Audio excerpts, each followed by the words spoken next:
E por último, para a gente terminar essa tarde deliciosa, cheia de quedas na internet, com muitas emoções, nós vamos falar sobre as apresentações occipito-posteriores. Tá?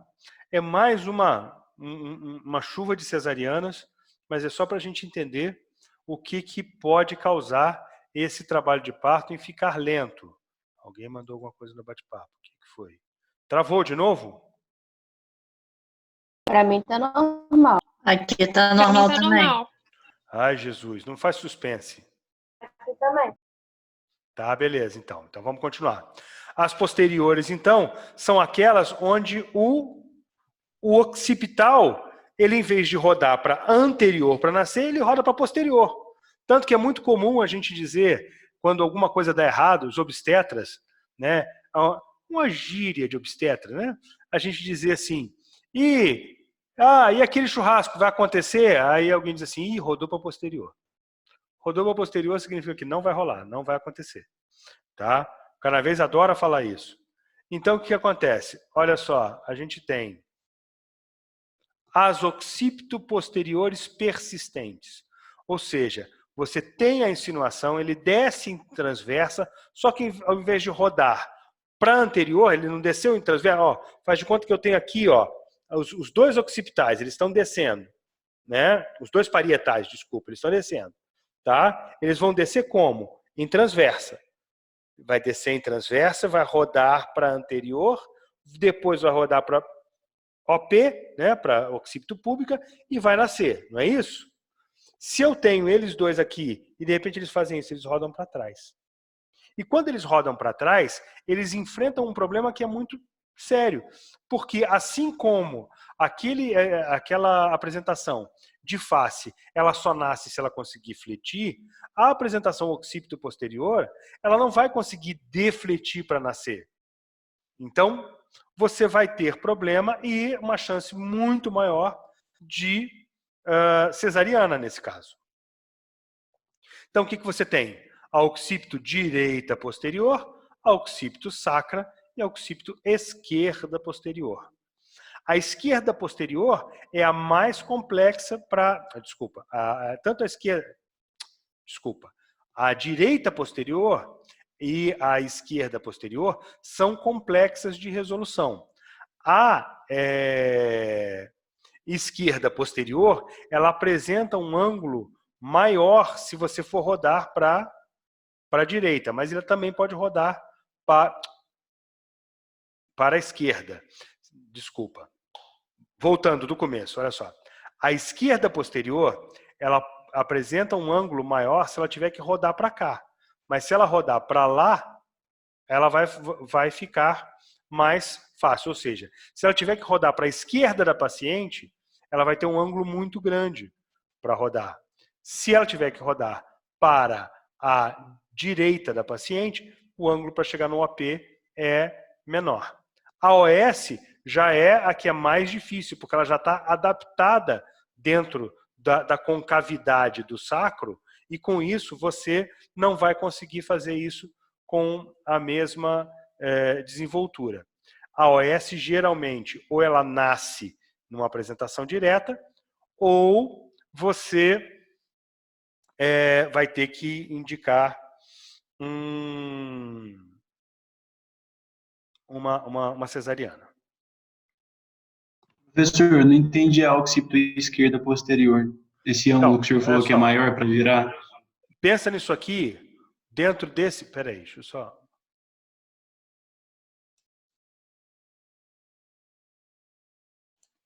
Olha só, imagina que aqui você tem um ângulo de rotação, tá? Você vai ter que rodar daqui até ela chegar aqui, ok?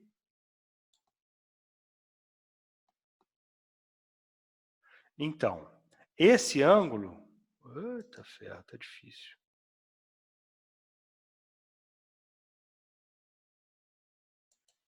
Ó, esse ângulo aqui, que começa aqui e vai rodar até aqui, ele é muito grande. Então, se ela tiver que rodar para a esquerda, para chegar aqui, é muito tempo. Se ela tiver que rodar daqui para cá, ela se resolve mais rápido.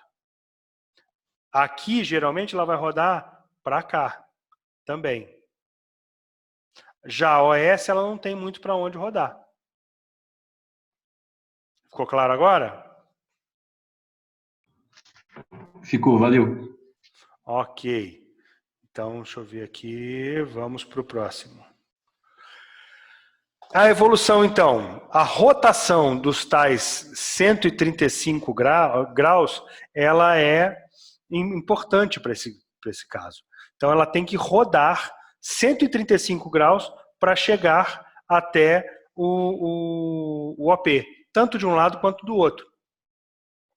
Ela pode descer e virar para a transversa e ficar presa ali, ou ela pode virar uma occipito sacra. E aí a occipito sacra pode ou não ser resolvida. Como é que vai ser resolvida olha lá o desenho que a gente estava falando, ó, dos 135 graus. A mesma coisa para o lado de lá. Já a occipito sacra, ela não tem muito como resolver.